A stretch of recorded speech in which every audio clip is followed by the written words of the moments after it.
શાહબુદ્દીન રાઠોડ આ નામ જ એમનો પરિચય આપવા માટે પૂરતું છે.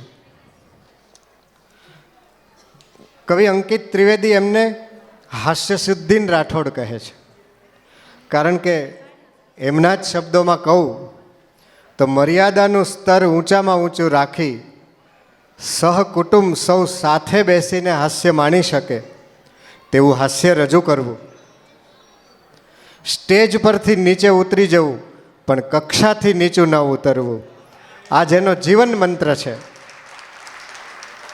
અને 5 દાયકા કરતાં પણ વધારે સમયથી આપણને જેવો હાસ્યરસ પીરસી રહ્યા છે. કવિ સુરેશ દલાલ તેમના પુસ્તકની પ્રસ્તાવનામાં એવું કહે છે કે ઓશો એવું કહેતા કે હ્યુમર ઇઝ માય રિલિજિયન. શાહબુદ્દીનભાઈ કહેતા નથી, બસ આટલો જ ફરક છે. આવો ગુજરાતના ગૌરવ સમા શાહબુદ્દીનભાઈ રાઠોડને માણીએ. શાહબુદ્દીન રાઠોડ. બોલ.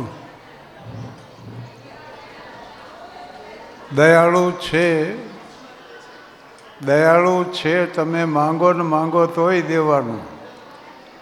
વગર માંગે પ્રભુએ આપવાની ટેવ રાખી છે.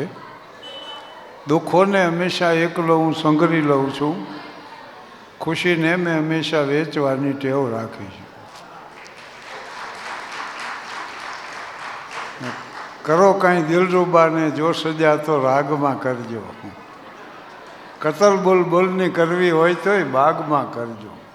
નથી રીઝવી શક્યો પણ તમને ખૂબ ચાહ્યા છે, કરો જો ભસ્મ મુજને તો પ્રણયની આગમાં કરજો. એક તો જાણે અહીં આવી અને આ બાળકોના કાર્યક્રમો જોયા, બહુ જ આનંદ થયો ગયો. હૃદયસ્પર્શી હતા, અમુક તો લાગણીસભર હતા. અને અંગ્રેજી શબ્દ જો લઈ આપણે એજ્યુકેશન, તો to educate means to bring out. એજ્યુકેશનનો અર્થ એ હોય કે બહાર કાઢવું.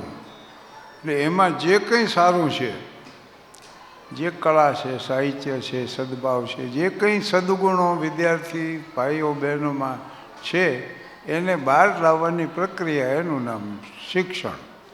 વ્યક્તિની ગુણવત્તાનું પ્રગટીકરણ, એનું નામ શિક્ષણ. સ્વામી વિવેકાનંદ. હવે આપણી એ 5000 વર્ષ જૂની સંસ્કૃતિ છે, પણ આપણે સરસ વ્યાખ્યા કરી છે. સા વિદ્યા યા વિમુક્ત એ, મુક્તિ અપાવે એનું નામ વિદ્યા. સંઘર્ષો શરૂ થાય જીવનમાં, ઝંઝાવાતો જાગે, તોફાનો આવે, એ વખતે જો તમને એમાંથી મુક્તિ અપાવે તો એનું નામ વિદ્યા. બાકી માહિતી છે ને ક્યાંકથી ભેગું કરેલું છે ને આ છે તે. થાનગઢ મારું ગામ છે, 50,000ની વસ્તી ને 250 પોટ્રી છે. માથાદીઠ આવકમાં ગુજરાતમાં પ્રથમ નંબર ને ભારતમાં 3જા નંબરનું ગામ રહી ચૂક્યો. સિરેમિકના કોર્સ ભારતમાં સૌથી પહેલાં શરૂ થયા જે સ્કૂલ ઓફ આર્ટમાં, અને એ લેનાર પહેલા જ વિદ્યાર્થી મારા પિતા હતા, સિદ્દીકભાઈ અબ્બાસભાઈ એમનું નામ. થાનગઢમાં 1913માં માટી નીકળી એટલે સોરાબદાર નામના પારસી સજ્જને આ ઉદ્યોગ શરૂ કર્યો. એટલે મારા પિતાની મુંબઈથી પસંદગી થઈ અને થાન આવ્યા. 500 માણસની તેડી વસ્તી ગામની. અને મારી માતાનું ગામ થાનગઢ છે. થાન આવીને મારા પિતાએ લગ્ન કર્યા એટલે અમારો પરિવાર થાનમાં વસ્યો. નકર મૂળ કચ્છની એમની જન્મભૂમિ. અને એ સંબંધે કલ્યાણજીભાઈ જીવ્યા ત્યાં સુધી એમને અહીંયા ઉતરતો, એમણે કચ્છનો સંબંધ રાખ્યો. થાનની જે સ્કૂલમાં હું ભણ્યો ને, એ જ સ્કૂલમાં મને શિક્ષક તરીકે સર્વિસ મળી. એટલે 13 વર્ષ શિક્ષક રહ્યો અને 25 વર્ષ આચાર્ય હતો મ્યુનિસિપલ હાઈસ્કૂલ થાનગઢ. એટલે મારી જિંદગીના 38 વર્ષ અને 4 મહિના શિક્ષણ ક્ષેત્રે પસાર થયા છો. અને એની ફલશ્રુતિ એટલી જ કે two educate the children means to love the children. બાળકોને શિક્ષણ આપવું એનો અર્થ એ કે બાળકોને ચાહવા. ગુરુદેવ રવિન્દ્રનાથ ટાગોર. એટલે આ વાત આત્મસાત કરવા મેં પ્રયાસ કર્યો છે. આ શિક્ષકો ઘણીવાર શિક્ષા કરે બાળકોને, એમાં બહેનો પાછી શિક્ષિકાઓ એ શિક્ષા કરે, ત્યારે બહુ દુઃખ થાય છે કે બાળકો માટે જો તમને પ્રેમ ન હોય ને તો કરિયાણાની દુકાન કરવી પણ શિક્ષક ન થવું. ગાંધીજીએ શિક્ષકના 2 સદગુણ ગણાવ્યા છે કે એક, એટલે ભાઈ અહીં અવાજ ઓછો થોડોક કરાવો, મહત્ત્વની વાટાઘાટો અહીં ચાલે છે. ગાંધીજીએ શિક્ષકના 2 સદગુણ ગણ્યા. શિક્ષક પોતાના વિષયમાં નિષ્ણાત હોવો અને બીજું ચારિત્રશીલ હોવો. ગાંધીજી એમ કીધું છે કે વિષયમાં નબળો હોય તો હજીએ હાલે, પણ ચારિત્રહીન તો ન જ ચાલે એમ. અને મેં એક સદગુણ એમાં ઉમેર્યો કે ભાઈ શિક્ષક રમૂજી સ્વભાવનો હોવો જોઈએ. ઓશિયાળા મોટે વર્ગમાં દાખલ થાય, નો એ દાંત કાઢે કે નો કોઈને કાઢવા દે. એ બહુ સારી વાત નથી એમ. એટલે સાહેબે પરિચય તો આપ્યો. બસ આ જ જીવનનો ઉદ્દેશ છે. 14મી નવેમ્બર 2019 મને સ્ટેજ શોને 50 વર્ષ પૂરા છે અને મુંબઈએ 3 કાર્યક્રમો યોજી અને સન્માન કર્યું મારું. એકમાં પુરુષોત્તમ ઉપાધ્યાય હતા, બીજામાં ઘનશ્યામ નાયક એટલે આ નટુ કાકા તારક મહેતાવાળા, અને છેલ્લામાં જોની લીવર હતા. એમના હાથે સન્માન થયું. અને 8મી ડિસેમ્બરે મને 82 વર્ષ પૂરા છે. કેટલું ધ્યાન રાખ્યું તોય થયા બોલો. કોઈ ગફલતમાં થયા છે એવું નથી. અને માણસો પૂછે મને, પત્રકારો પૂછે ને કે તમારું નામ શહાબુદ્દીન અટક રાઠોડ, તે તમારી જાતિ કઈ? એટલે હું કહું નર જાતિ. પણ એમાં ઊંડી વાત એ છે કે મંદિર મસ્જિદ गिरजा घर को बांट लिया भगवान को, रमी आसमां को भी बांटा मत बांटो इंसान को. તો હિન્દી એ હમ વતન હૈ હિન્દોસ્તાન હમારા, આટલી વાત પૂરતી છે. અને આ હાસ્ય જે છે મારું, એમાં સૌથી મોટી પ્રેરણા હોય તો મહાત્મા ગાંધીજીની.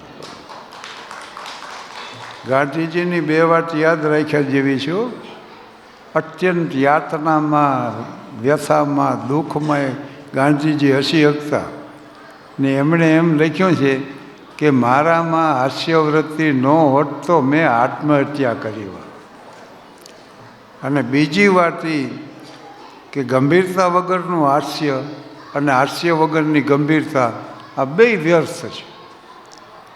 એટલે મેં મારા હાસ્યમાં ગંભીરતા લાવવાનો પ્રયાસ કર્યો અને ગંભીરતામાં હાસ્ય લાવવાનો પ્રયાસ. જેમાં નામ શહાબુદ્દીન અટક રાઠોડની વાંહે ઊંડી વાત એ છે. પત્રકારો તો પૂછે ને, એને ઠીક લાગે એવા પ્રશ્નો, ફળમાં તમને શું ભાવે? મેં કીધું ઉધાર મળે ત્યાં સુધી કેસર કેરી ખાઈ, પછી કેળાથી ચલાવી જાય. તમારા પત્નીના સ્વભાવ વિશે કાંઈ કહી શકશો? મેં કીધું ના, હું ન કહી શકું. હું સહનશીલ છું એવી તમે નોંધ કરજો. અબ્રાહમ લિંકન છે ને, સેક્રેટરીને નોટ કરાવતા, તે એક બાઈ વચ્ચે કાંઈક ને કાંઈક બોલે. એટલે સેક્રેટરી કે સાહેબ આ કર્કશા છે કોણ? એટલે લિંકન કે એ મારા પત્ની છે, મેરી ટોડ. સેક્રેટરી કે માફ કરજો સાહેબ, મારી ભૂલ થઈ ગઈ. લિંકન કે નહીં નહીં નહીં, ભૂલ મારી થઈ છે, તમે કેમ માફી માંગો છો?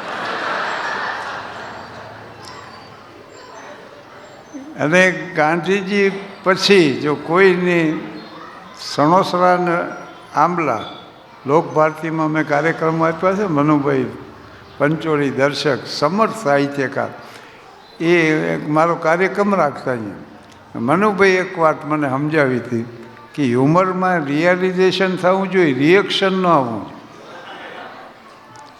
અને કવિ સુંદરમ મારી એક કેસેટના રેકોર્ડિંગમાં હતા, તો એ મને એવું સમજાવતા કે તમે બોલો છો ને એમાં આનંદ ભરપૂર છે, હવે સત્ય એમાં એક ઉમેરો. એટલે જીવનના સાદા સત્યો બહુ હળવાશથી રજૂ કરવા. દાખલા તરીકે મારો એક મિત્ર છે, દુબઈમાં પૈસા થોડાક રળી આવેલો, તો મને કે સારા કામમાં મારે થોડાક પૈસા વાપરવા, શું કરવું? મેં કે જેના ઉછીના લીધા એને દઈ દો. સારામાં સારું કામ હોય તો આ છે. અને મારા ગામમાંથી જેટલા પાત્રો મળ્યા છે કે હજી બહાર ગામ તપાસ નથી કરવી પડ્યો. મારો મિત્ર છે મથુર, એને અહીંયા મહેમાન આવ્યા, તે દીકરા દામોદરને કહે બેટા મહેમાન હાટું કાંઈક લઈ આવ્યો. ઓલો જઈને રિક્ષા લઈ આવ્યો. મહેમાન થયા રવાના. પછી એનો દીકરો કે બાપા મહેમાન શું આવ્યા છે? કે એ તારો હક પણ જોવા. પછી એ મહેમાન ગોતવા નીકળ્યો. પણ મથુરને જોવા મહેમાન આવ્યા તો મને પૂછ્યું કે મૂર્તિમાં કંઈ લાયકાત છે? મેં કીધું ઉંમર લાયક છે. પછી મથુરના લગ્ન થયા. હમણાં મને મળ્યો કે મારી પત્ની છે ને રોજ સવાર પડે ને 200 રૂપિયા માંગે. મેં બોલ્યા હોય નહીં. તો કે હા, સવાર પડ્યું નથી, લાવો 200 રૂપિયા. મેં કીધું રોજ 200 રૂપિયાનું એ કરે છે શું? તો કે હું આપું તો ખબર પડે.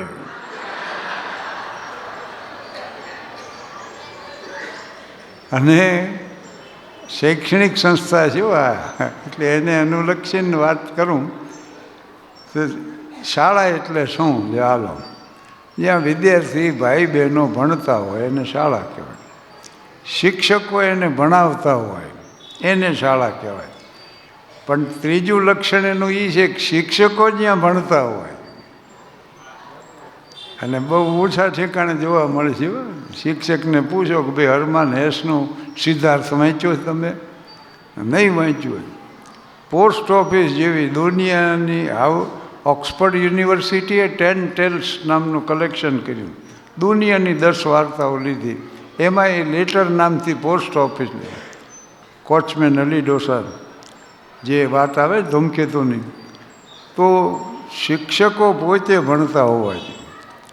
આ એનું ત્રીજું લક્ષણ છે. અને ચોથી વાત એ છે કે શૈક્ષણિક સંશોધન થવું જોઈએ. આ લોકભારતી સણોસરામાં રાધાકૃષ્ણ જ્યારે આવ્યા, 2 રાષ્ટ્રપતિઓએ મુલાકાત લીધો, ત્યારે એમણે આ વાત કરી. શૈક્ષણિક સંસ્થા હોય ને તેમાં શૈક્ષણિક સંશોધનો થવા જોઈએ, એમ જેમ થયા છે અહીંયા.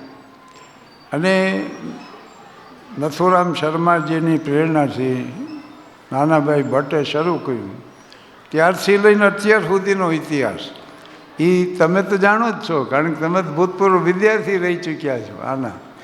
પણ શિક્ષણ એટલે વ્યક્તિની ગુણવત્તાનું પ્રગટીકરણ, એ આમ ચરિતાર્થાય જોવા મળે. બાળકોએ જે રજૂઆત કરી, થાનગઢ છે ને, અમારા ગામમાં 2 તળાવ છે, નાનું તળાવ, મોટું તળાવ. અને મહારાષ્ટ્રનો પછી 1934માં પરશુરામ બણવેત ગણફુલે એ પોટરી ખરીદી લીધી, સોરાબ દલાલે વેચી નાખી. તો મહારાષ્ટ્રનોના હિસાબે 62 વર્ષ ગણેશ ઉત્સવ આવ્યો અને 55 વર્ષ નવરાત્રિ મહોત્સવ આવ્યો. એ 55 વર્ષમાં 35 વર્ષ એનું સંચાલન મેં કર્યું પાછું. એટલે અમારે ગામમાં બાળક હાલતા શીખે ને એની હારે તરતા શીખે, અને એની હારે અભિનય કરતા શીખે. બાળકોની વાત કરું થોડી. એક નાનકડી દીકરી, આ નાની બાળાઓએ કર્યો ને કાર્યક્રમ, એવી એનાથી વળી થોડોક મોટો ભાઈ ને 2 બાળકો નીકળી પડ્યા બજારમાં. મોટો ભાઈ વળી બેનને કે તારે કંઈ ખરીદ કરવું છે? રમકડાના સ્ટોરમાં દાખલ છે. તારે કે કાંઈ ખરીદ કરવું છે? તો નાની બેન કે મારે ઢીંગલી ખરીદવી. હા રે, આમાંથી લઈ લે તારે જોઈ. તો એને પસંદ કરીને એ 60 રૂપિયાની ઢીંગલી આવડી મોટી કે મને આ બહુ ગમે છે એમ. ઓલાને કે ઓલો ભાઈ કે એ આપી દો એને. એટલે નોકરોએ શેઠ સામું જોયું અને શેઠે વિચાર કરીને કીધું આપી દો. એટલે એ ઢીંગલીઓ લઈને નીકળ્યા બે કાઉન્ટર પાસે. શેઠે પૂછ્યું કે બાળકો ઢીંગલી ખરીદી? તો કે હા.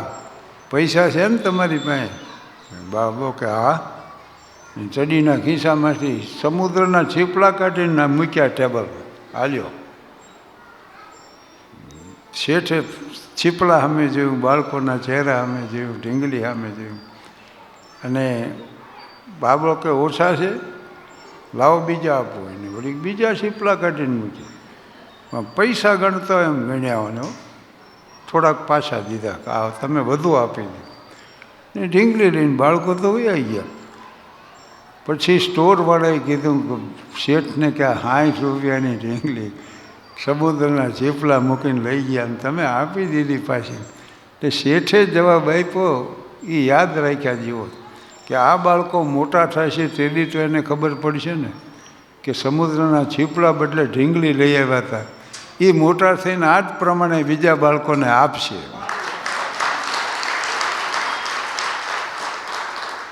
અને અત્યારે જો એની પાસેથી ઢીંગલી છીંદવી લ્યો ને તો વિદ્રોહની આગ લઈને ઊભા થાય છે. અને એમ જ વિચાર છે કે જલા દો ઇસે ફૂંક ડાલો ये दुनिया, मेरे सामने से हटा लो ये दुनिया, तुम्हारी ही तुम ही संभालो ये दुनिया. तो why build the cities glorious if man unbuilded goes? In vain we build the world unless the builder also grows. ધન ધાન્ય પકાવે છે એ ખેડૂતના ઘરમાં ખાવા ધાન ન હોય ક્યાં સુધી માણ હલાવશે? મહાલયો બાંધ્યા છે એને નથી રહેવા ઝૂંપડું, બંગલાઓ જેને બાંધ્યા છે ને એને રહેવા ઝૂંપડું નથી. બાસમતી ચોખાની ગુણ જે ખરીદી શકે ને એ ઉપાડી ન શકે, અને ઉપાડી શકે એ પાછા ખરીદી ન શકે. મજૂર આખી જિંદગી ફેરવી હોય જો. એટલે આમ મહેન્દ્રભાઈ મેઘાણી પરિવારને હું જેટલી વાર ભાવનગર આવું એટલી વાર મળું, મેં ખાસ મળું આખા કુટુંબને. અને અમારાથી 18 કિલોમીટર ચોટીલામાં જ જન્મ. બગસરાના વિદ્યાર્થીઓ અમરેલી ભણવા ગયા, બધાએ ભેગા થઈને કોમન રસોડું કર્યું. એનું મહિને 6 રૂપિયા બિલ આવતું. પણ જે પિતા જે પિતાએ રાજકોટ સદરમાં 2 રૂમનું મકાન, પોલીસ ખાતામાં નોકરી, 20 રૂપિયા પગાર, 10 માણસનું કુટુંબ, એમાંથી 6 રૂપિયા દીકરાને મોકલતા. એ પિતાનું નામ કાળીદાસ મેઘાણી, દીકરાનું નામ ઝવેરચંદ મેઘાણી. હું ભૂતપૂર્વ વિદ્યાર્થી છું આલ્ફ્રેડ હાઈસ્કૂલનો. ભાવનગરમાં 54 થી 55 1 વર્ષ હું ભણ્યો છું અહીંયા. અને ભાવનગર હારે ઘણા સંસ્મરણો સંકળાયેલા છે. પણ આપણી વાત પાછી આપણે આગળ લઈ. નાના નાના બાળકો, નદીનો કિનારો હતો ને રેતીમાં રમતા, અને એક શિલા ઉપર બેઠા બેઠા ભગવાન બુદ્ધ આ બાળકોની ક્રીડા જોતા. કોઈ વળી કૂબો બનાવે ને કોઈ મકાન બનાવે ને મહેલ બનાવે કિલ્લાને, એટલા મગ્ન થઈ ગયેલા. ભગવાન બુદ્ધ આ બાળકોની રમત જોતા. એમાં દાસીએ આવીને એટલું જ કીધું કે બાળકો, સંધ્યાનો સમય થયો છે, તમારી માતાઓ તમને બોલાવે, ચાલો. એટલે આ બધું જે બનાવ્યું હતું ને એ તોડી ફોડીને હસતા કૂદતા ઉછળતા બાળકો વયા ગયા. પછી ભગવાન બુદ્ધને પ્રવચન કરવાનું હતું, એટલે એમણે આ જ વાત કીધી કે બાળકો કેટલા મગ્ન હતા. જો આ પોતપોતાની આઈટમો રજૂ કરતા ત્યારે એના ચહેરા જુઓ, તમને ગમે એમ લાગતું હોય, પણ they are very faithful to their arts. કેટલા ગંભીરતાથી રજૂઆત કરતા હતા. તો ભગવાન બુદ્ધે કીધું, બાળકોને આવીને દાસીએ એટલું જ કીધું કે તમારી માતા બોલાવે છે ને ચાલો ઘરે, સંધ્યાનો સમય છે. આટલું જ સાંભળતા આ બધું વ્યર્થ થઈ ગયું. એમ જે દી સત્યનો સાર તમને સંભળાય છે તે દી આ સત્તા ને સંપત્તિ ના માલ ને મિલકત ને આ બધું વ્યર્થ બની જાય છે. એમ સાહેબે સંદર્ભ રાખ્યો ને, કેવું મજાનું બાળપણ, કેવું નિખાલસ ભોળપણ, લાવ શોધી લઉં ફરી, વેરી દઉં આ શાણપણ. સમસ્યા બધી શાણપણ આવ્યા પછી સર્જાણી છો. અને હવે તો મને આમંત્રણ આવે છે પ્રમુખ સ્થાનના. બોલો, અતિથિ વિશેષ તરીકે લોકો બોલાવે છે. એનું કારણ ઉંમર છે, બીજું કંઈ નથી. એક સંસ્થાએ મને પત્ર લખ્યો કે અમારા વાર્ષિક સમારંભમાં તમારે પ્રમુખ સ્થાન શોભાવવાનું છે.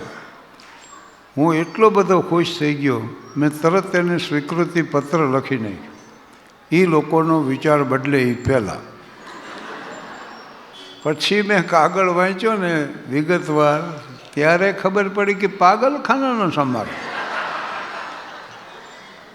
તોય મને એમ થયું કે પાગલખાનું તો પાગલખાનું. આમ જીવનમાં ધીરે ધીરે આગળ વધાય અને ગાંધીનગર સુધી પહોંચાય. એટલે હું તો તૈયાર થઈને ગયો. મને એમ કે 8-10 જણા તો હામાં આવશે, મોટું ઓડિયન્સ રાહ જોતું હશે, પધારો પધારો કરીને આપણને લઈ જાય છે. કોઈ હતું જ નહીં આમ. મેં એની ઓફિસ ગોતી, 2 જણા બેઠા હતા. મેં કીધું મારું પ્રમુખ સ્થાન છે, એ સમારંભ ક્યાં છે? ત્યાં બેઠો હતી. મને કહે શેનો સમારંભ? મેં કહ્યું તમારી સંસ્થાએ મને પત્ર લખ્યો છે. એમ કરીને મેં કાગળ દેખાડ્યું. ત્યારે બીજાએ એમ કીધું કે અમે લખ્યો હોય તો હોવો જોઈએ એમ.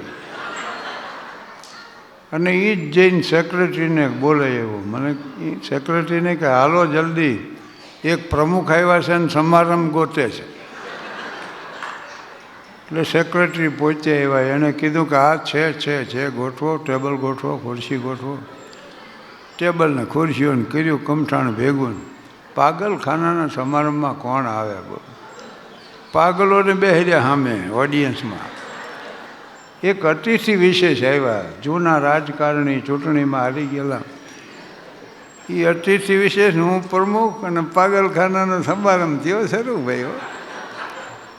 સેક્રેટરીએ સંસ્થાનો પરિચય આપ્યો, પછી અતિથિ વિશેષનું નામ બોલ્યા. એટલે અતિથિ વિશેષ સ્ટેજમાંથી આવ્યા. એણે ભાષણ શરૂ કર્યું કે ભાઈઓ અને બહેનો, હું એમ ઈચ્છું કે આ સંસ્થાનો દિન પ્રતિદિન વિકાસ થાય, એની સંખ્યા ઉત્તરોત્તર વધે, એ નાનકડા બેજમાંથી મોટું વટવૃક્ષ બને ને આખા ગામને એની છાયામાં સમાવી દે. મેં કીધું મારે શું કરવાનું એ કહો. તો કે એક પાગલને મુક્તિપત્ર આપવાનું છે, એનું વિતરણ તમારા વરદ હસ્તે કરવાનું. એટલે એને મુક્તિપત્ર મને આપ્યું. મેં વળી હસતું મોઢું રાખીને પાગલને આપ્યું. હમણાં બધાને આપ્યા ને મેં પોતે એમ.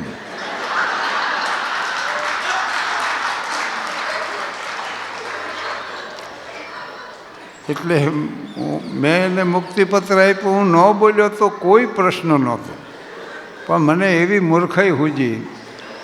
મેં એ પાગલને પૂછ્યું, મેં કીધું આ બીજું બધું ઠીક, તમને પાગલ પણ શેનું હતું? તો એ કે હું મારી જાતને શાહબુદ્દીન રાઠોડ સમજતો.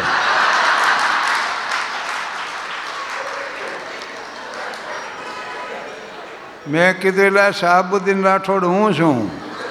મને કે 3 મહિના થાય છે, પણ સારું થઈ જાય, મારે દાખલ થઈ જાઓ. મારે દાખલ થવાની સલાહ આપી દો. તો મંજિલ ન મળી એમાં મુકદ્દરનો વાંક છે, વળવાનો હું હતો અને રસ્તો વળી ગયો. આ જુવાનીઓ છે, ઓડિયન્સમાં યુવાનો છે, યુવતીઓ છે, વૃદ્ધોય બેઠા છે, મુરબ્બીઓ. વૃદ્ધ શબ્દ સાહેબ બહુ મજાનો છે. જ્ઞાનમાં, સમજણમાં, અનુભવમાં જે વૃદ્ધિ પામ્યા છે ને એનું નામ વૃદ્ધ. અને એમ ન થયું હોય ને એના માટે બીજો શબ્દ છે ઘરડા. ઘરડમાં જેના જીવન પડી ગયા ને એ ઘરડા બધા. અને જે સભામાં વૃદ્ધ નથી ને એ સભાનો કોઈ અર્થ નથી. મહાભારતની વાત છે. એટલે વૃદ્ધો છે, યુવાનો છે, પણ યુવાનો જે રહ્યા ને એના માટે મને લાગણી બહુ, કારણ કે ભોળા હૃદય ના હોય. આમ જરાક કોઈ કશીને વાત કરે ને મન મોઢું દેખાડે ને ત્યાં તો ઘાસમાં ગાય હાલી જાય, હાલ્યા જાય.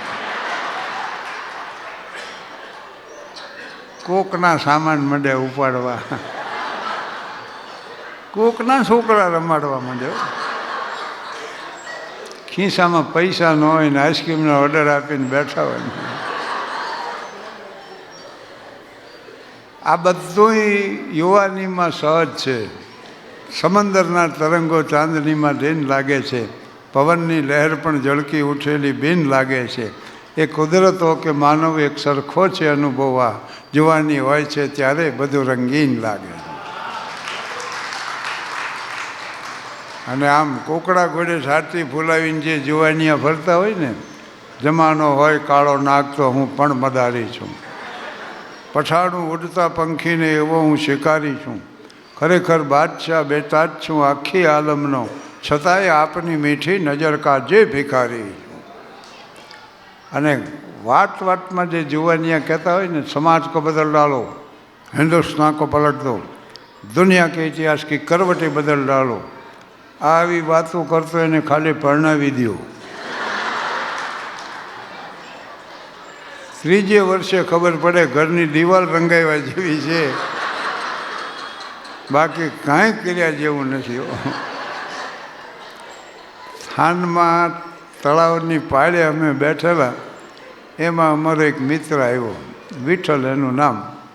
વિઠ્ઠલ આવતા મેં રોવા જ મીંડ્યો ને હિબકે ચડી ગયો ને સાનો રહે નહીં. અમે 3 અડધી ઉધાર ચા મંગાવી, પછી વિઠ્ઠલને પીવડાવી. મેં કીધું શું કામ આટલો બધો રોવે? તો મને કે હું જેટલી કન્યા પસંદ કરી આવું ને મારી બાદ હળ દઈને ના પાડે. હું કન્યા પસંદ કરું, મારી બાદ ના પાડે. બોલો, માં જણેતા ઉઠીને મારી ચડતી દેગડીમાં પાણો નાખે. એટલે મેં એને સલાહ આપી. મેં કીધું જો તારી બા જેવો દેખાવ હોય, એવો સ્વભાવ હોય, એવા કપડાં પહેરતી હોય ને એવી કન્યા પસંદ કરી. મને કે એમ કર્યું, મારા બાપા ના પાડે.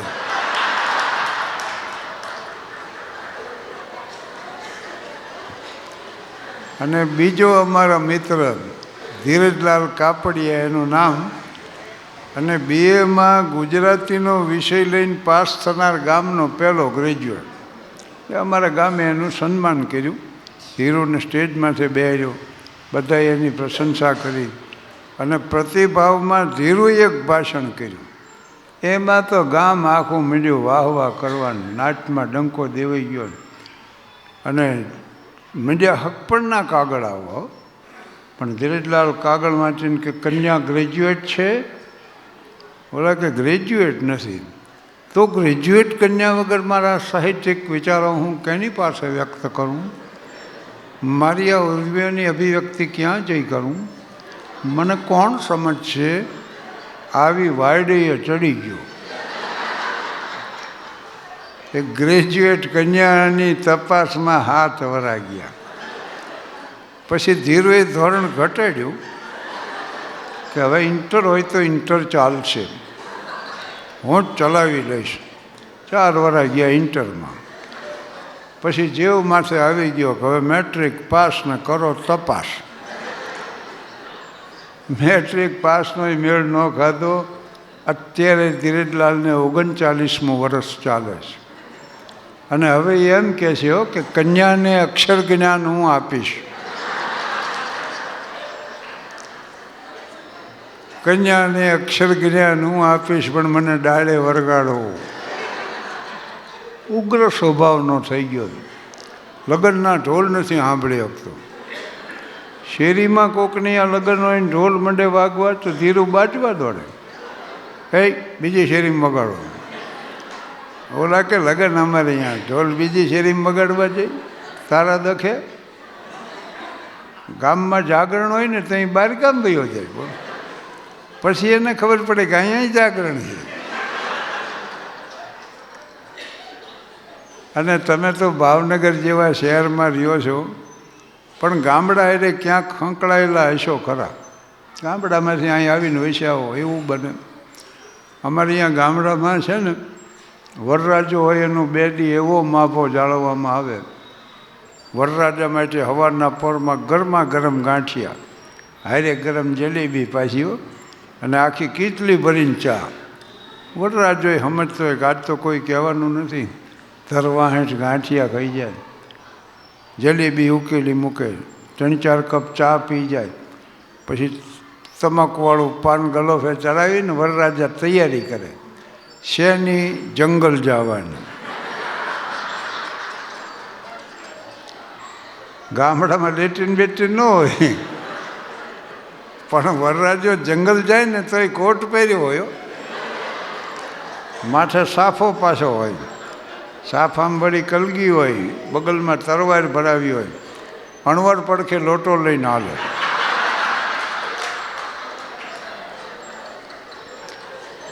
વરરાજા લોટા બોટા ન ઉપાડે,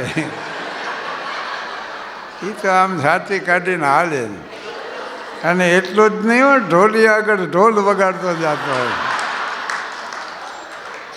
ધ્વજભાંગ ધ્વજભાંગ ધ્વજભાંગ. ગામ આખું જોઈ રહે કે વરરાજા જાય છે. અને પછી 2.5 વીઘાના ખેતરમાં બીડી હળગાવીને એકલો બેઠો હોય.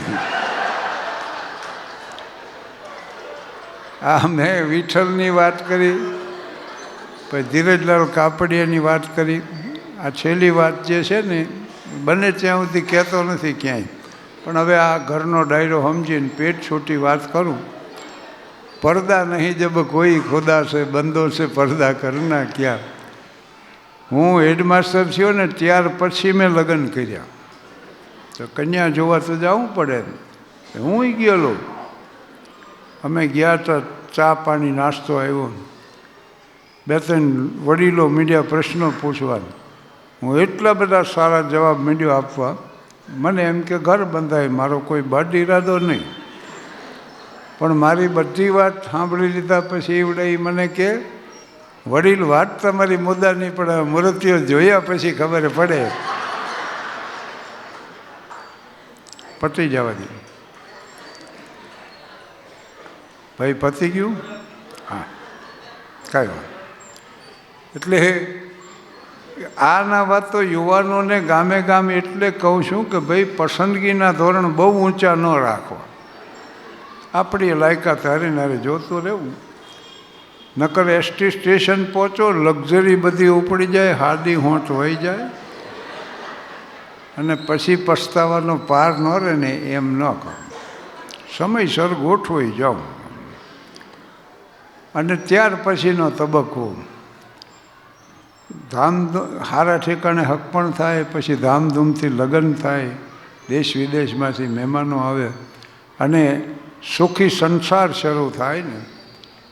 એની એક વાત હું કરી દઉં. રેલવે સ્ટેશન ઉપર ટ્રેન આવી, 2 મિત્રો ગયા. એમાં એકની પત્ની જવાની હતી, એકની આવવાની હતી. પણ જેની પત્ની જવાની હતી ને એ ગળગળો થઈ ગયો, તમે જાઓ છો, મને ગમશે નહીં, ખાલી ઘર ખાવા તોડશે, ખાવાનો ભાવશે નહીં, પણ લગ્નમાં ગયા વગર છૂટકો નથી. તારી બા આગ્રહ કરે તો રોકાઈ જાજો, પૈસાની જરૂર પડે તો મંગાવી લેજો, પણ મૂંઝાશો માં. રેલવે સ્ટેશન ઉપર પત્નીને વિદાય આપવી એ પતિ માટે કપરામાં કપરો કાળ. એનું કારણ શું ખબર છે? એક તો પત્ની જતી હોય એ આનંદને રોકવો, પત્ની જાતી હોય ને હરખના ઉભરા અહીં સુધી આવતા હોય ને એને હેઠા બેહારવા પડે, અને ઉપરથી કરુણતાના ભાવ ધારણ કરવા પડે. પણ પુરુષો રહ્યા નહીં, જન્મજાત કલાકાર, બધું સમજતા હોય કે આ ગાડી ઉપડે ત્યાં સુધી કષ્ટી છે. પછી તો એને પ્રભુના ખોળે છીએ. અને આ બહેનોમાં 90% ભોળા હોય ને એને વળી એ ભ્રમ હોય કે અમારે એ હાવ ભોળા છે. તે ગાડી ઉપડે ત્યાં સુધી ભલામણ કરી કરે કે બારીમાં ઊભા ઊભા દાઢી કરશો નહીં, સામે કોક રહેતું હોય ને, અમુક વાત સમજાય તો જ એની મજા છે. મેં કીધું આ આશ્રમમાં છોકરા કેના તોફાન કરે છે? મને કે બ્રહ્મચારી બાપુના.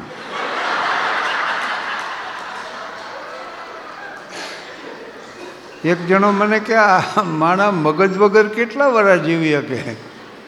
મેં કીધું ભાઈ મને ખબર નથી તમારી ઉંમર કેટલી, પણ આ તમે ખડખડાટ હસો છો ને ત્યારે એક વાતની તમે નોંધ નહીં લીધી હોય, ખડખડાટ જ્યારે માનવી હશે ને ત્યારે વિચારો બંધ થઈ જાય. હસવું ને વિચારવું બે કોઈ દી એકારે ન બને, અને વિચાર જ ન હોય તો મન ક્યાંથી હોય? એટલે અમનની સ્થિતિ સર્જાય, અને મન જ ન હોય તો અહમ ક્યાંથી હોય? એટલે અહમ વિહીન દશાનો આનંદ છે આ. સત્તાધીશો ને અતિ સંપત્તિવાન હોય ને ખડખડાટ હસી નહીં શકે. જોજો તમે, બહુ બધો મુસ્કરાય સમાજ માટે ઉપકાર કરતા હોય ને એમ જરાક મુસ્કરાય ખરા, કારણ કે એને અહમ નડ્યા કરે. બે જણા વીંટમાંથી ફોટા ચોડતા, એક જણો આમ ફોટો પકડી રાખે, બીજો વળી ખીલી હથોડી લઈને લગાડી. એમાં ઓલો ખીલી જોઈને વિચારે ચડી ગયો.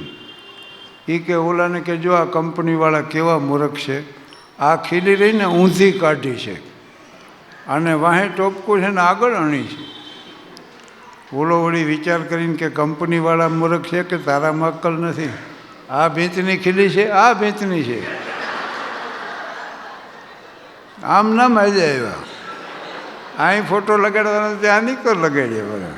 આ ભીંતની ખીલી કેટલું હાસ્યાસ્પદ લાગે. આપણી જિંદગીમાં આમ જ બને. આખી જિંદગી ભીંતું બદલ્યા કરે, માણસ એક ખીલી ખાલી આમ ફેરવી નથી શકતો, કારણ કે અહમની ખીલી છે. અહમની ખીલી છે. આઈ ઇઝ ઓલવેઝ કેપિટલ. જો વાક્યમાં નાનો હોય તો આઈ નથી નાનો હોતો, કારણ કે હું છું. આઈ ઇઝ ઓલવેઝ કેપિટલ. એક જ રસ્તો છે કે આઈને આડો પાડી દો તો ઈશ્વર તરફ જવાનો બ્રિજ બની જાય. પછી આઈ જેટલો મોટો હોય છે ને એટલો બ્રિજ મોટો બનશે. એટલે અગર હૈ શौक मिलने का तो हरदम लो लगाता जा, चलाकर खुद नुमाई को वसम तन पर लगाता जा. कहे मंसूर मस्ताना हमने हक को दिल में पहचाना, यही मस्तों का मई खाना उसी के बीच आता जा. अगर है शौक मिलने का तो हरदम लो लगाता जा. સુરતમાં મારો પ્રોગ્રામ હતો 21 તારીખે. મેં કીધા તાપી નદીમાં પૂર આવ્યું ને તેમાં તબલાની જોડ તણાતી જાતી. એ ભજન મંડળીના 2 સભ્યો જોઈ ગયા. એ કે હા હા જોડ આમનામ જાય છે અને આપણે જરૂર છે પાછી એમ. જોખમ વગર આ જગતમાં ક્યાં કંઈ મળે છે? ખાયબ કે આ પૂરમાં બોલો. પણ જોડ પકડીને જ્યાં ખેંચી તો અહીં રામદાસ મહારાજ નીકળ્યા. એને કેડે બાંધેલા. ઓલા સંતના હામૈયામાં જાય ને હાલતા હાલતા વગાડે, નંદલાલ નહીં રે આવું ને ઘરે કામ છે. એ આ ઘરે નો આવ્યા ને તાપીમાં ઉપડ્યા. પછી તો જોવાની હવે મહારાજને પહેલાં ફેરફદોડી ફેરવી, પાણી બાણી બધું કાઢી નાખ્યું. પછી કર્યા હોસ્પિટલમાં દાખલ. પણ ભાનમાં આવ્યા ત્યારે પહેલું વાક્ય એ બોલ્યા મહારાજ કે એકાદી કલાનો સંગ હોય તો તરી જવાય.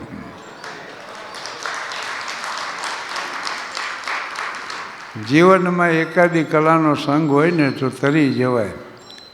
અને 2 શોખ મેં રાખ્યા છે. મર્યાદાનો સ્તર ઊંચામાં ઊંચો રાખી નિર્દોષ હાસ્ય સર્જવું રજૂ કરું. અને બીજો શોખ એવો રાખ્યો છે કે વગર પૈસે દુનિયાના જોવાય એટલા દેશ જોવા.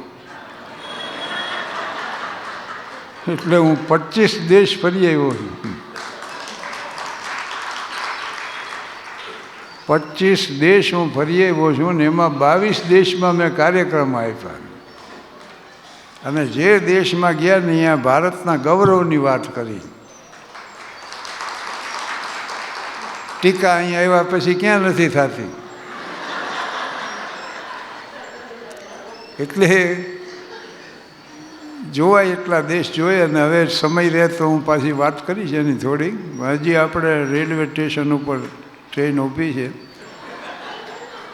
બીજા ડબ્બે જેની પત્ની આવવાની હતી ઓલો કે બસ આવતા રહ્યા, ન રોક્યા કોઈએ, ગયા હતા ને મોટા ઉપાડે કાંકરિયા જોઈશું ને ફરશું અમદાવાદમાં ને બધું પતી ગયું. ઉતરો ઉતરો, છોકરાના લુગડા જો મેલાડાટ, બાઈકે પણ ઉતરવા તો દો.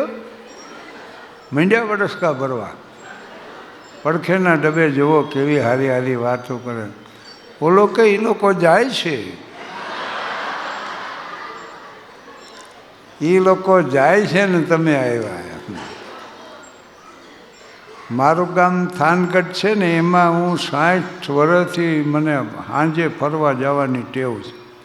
પછી અમે મકાન અમે હાઈસ્કૂલ પાસે લીધું નવું, એટલે જે રોડ ઉપર 32 વર્ષથી સાંજે હું હાલ્યો છું એને અમારી મ્યુનિસિપાલિટીએ શાહબુદ્દીન રાઠોડ માર્ગ એવું નામ આપ્યું. અને આ ના વાત હું દ્વારકાથી આવ્યો છું. કાલે દ્વારકામાં પ્રોગ્રામ હતો મારો, ત્યાં મેં આ રજૂઆત કરી એટલે એના પ્રમુખે ઊભા થઈને જીતુભાઈ દ્વારકાવાળાને અમે બે હાર્યા હતા, એણે એ ડિક્લેર કર્યું કે હવે જીતુભાઈ દ્વારકાવાળાના નામે અમે એક માર્ગ જાહેર કરી છે. તો અમે સાંજે જ્યારે બહાર કાર્યક્રમ હોય ત્યારે શું થાય કે સાંજે તો તૈયાર થઈને અમારે સ્ટેજ માટે જવાનું, એટલે પછી ત્યારે હું મોર્નિંગ વોકમાં નીકળું. અને એક જોયું માણસો હેલ્થ કોન્શિયસ થઈ ગયા છે, સવારમાં બહુ ફરવા નીકળે, ગામે ગામ નીકળે, અહીંયા ફરતા છે. એટલે ગામે ગામ સવારના પોરમાં માણસ ફરવા નીકળી જ પડે.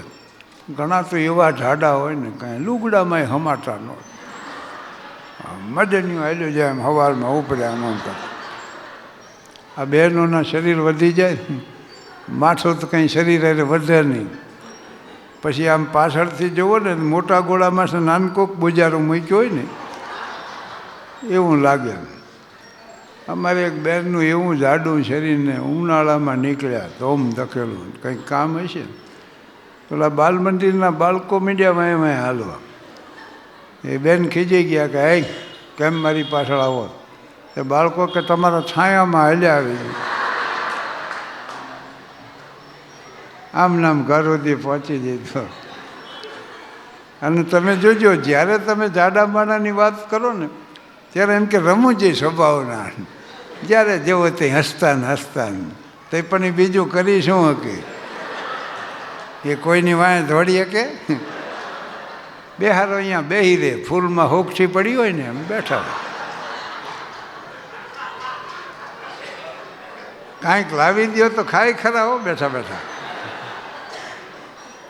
અને ફ્રેડરિક નીત્સે એમ કીધું છે કે ઉત્તમ પ્રકારના સારા વિચાર માણા હાલતો હોય ને ત્યારે આવે. એટલે મહારાજ સાહેબો હાલે, મા સતીજીઓ હાલે, બૌદ્ધ ભીખુઓ હાલે, ચરવૈથી ચરવૈથી જીવનમાં છે લાવવા કદમ પર ફક્ત એક શરત છે ગતિમાન રહેવું. જુદા છે મુસાફિર વિસામે વિસામે, જુદી સગવડો છે ઉતારે ઉતારે. આપણે દેશી ભાષામાં કહીને કે અવસ્થા આંબી ગઈ, હવે અવસ્થા આંબી ગઈ એમ. પણ અવસ્થા ક્યારે આંબે કે તમે ગતિમાં હો ને વાંહે અવસ્થાએ ગતિમાં હોય. તમારી ગતિ જેદી મંદ પડશે ને તેદી અવસ્થા આંબી જાય. એટલે અવસ્થા આંબી જવા ન દેવી હોય તો ગતિમાન રહેવું. ડૉક્ટર આલ્બર્ટ શ્વાઇત્ઝર કહેતા કે વણથંભી સક્રિયતા અને હળવી રમૂજ વૃત્તિ એમાં જીવનની સાર્થકતા. વણથંભી સક્રિયતા એટલે એક્ટિવ તો રહેવું જ એમ. તો આપણે ભૂપેન્દ્રસિંહ ચુડાસમા સાહેબ શિક્ષણ મંત્રી શ્રી આપણા, કોહલી સાહેબ ગવર્નર સાહેબ, એ બેએ અમારો રાજભવનમાં એક પરિસંવાદ યોજ્યો. અને અમારી એણે અમને વિષય શું આપ્યો ખબર છે? યુવાનોમાં વધતું જતું આત્મહત્યાનું પ્રમાણ. અને મારે એમાં વક્તા તરીકે બોલવાનું હતું, તો મેં તો એમાંય મજાક કરી. મેં આ જુવાન જોધ 22 વર્ષના જેથી હિમાલય ચડવાની જંખ ના હોય, પેસિફિક ઓળંગી જવાની હોય, જુદા જુદા સાહસોની જાગતી હોય મનમાં ઈચ્છા, એવી અવસ્થામાં ગળે ફાં ખાય. તો મેં એમાં મજાક કરી. અમારે કીધું ગામમાં 80 વટી ગયેલા ડોહા બધા ભેગા થઈને ચર્ચા શું કરે, મારું મરવા માથેથી મન ઉઠી ગયું છે. એટલે એક પછી મેં દાખલો આપ્યો સુભાષચંદ્ર બોઝનો. કેવું વ્યક્તિત્વ સુભાષ બાબુનું, પણ અસાધ્ય દરદ લાગુ પડ્યું, તેની દવા નહોતી એની. એટલે બોઝને એમ થયું કે આવ્યું સ્વાતંત્ર્ય સંગ્રામ હાલ્યો જાય અને એમાં અકાળે મૃત્યુ થાય, એના કરતાં તો બહેતર છે કે હું જ જીવનનો અંત લાવી. પણ એ કેદી હતા, બ્રિટિશરોએ કેદ પકડેલા એને, અને બ્રિટિશ સોલ્જર એનો પેરેગીર હતો. પણ એની અરે મૈત્રી થઈ ગઈ બોઝને. એટલે સુભાષ બાબુએ એને એમ થયું કે કમસે કમ એક વ્યક્તિને હું કહેતો જાઉં. એટલે એણે કીધું કે mister John, I want to commit suicide. એટલે ઓલો કે mister Bose, you are so learned, so patriot, so educated, but you forget that the value of a live donkey is more than a dead lion. મરેલા સિંહ કરતાં જીવતા ગધેડાની કિંમત વધુ હોય. આ સોલ્જરે કીધું એ, અને બોઝે માંડી પડ્યું આત્મહત્યાનું. કલકત્તાની જેલ તોડીને ભાગ્યા. 1500 માઇલનો પ્રવાસ હો, જાત જાતનો. એ કરીને પહોંચ્યા ઠેઠ કાબુલ.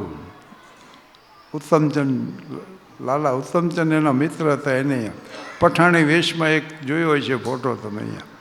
અને ત્યાંથી જર્મની પહોંચ્યા ને હેર હિટલરને મળ્યા ને, ઇટાલીમાં મુસોલિનીને મળ્યા ને, જાપાનમાં જનરલ ટોઝોને મળ્યા કે બ્રિટિશ આર્મીમાં જે ઇન્ડિયન સોલ્જર છે ને એ એને તમે મુક્ત કરી દો.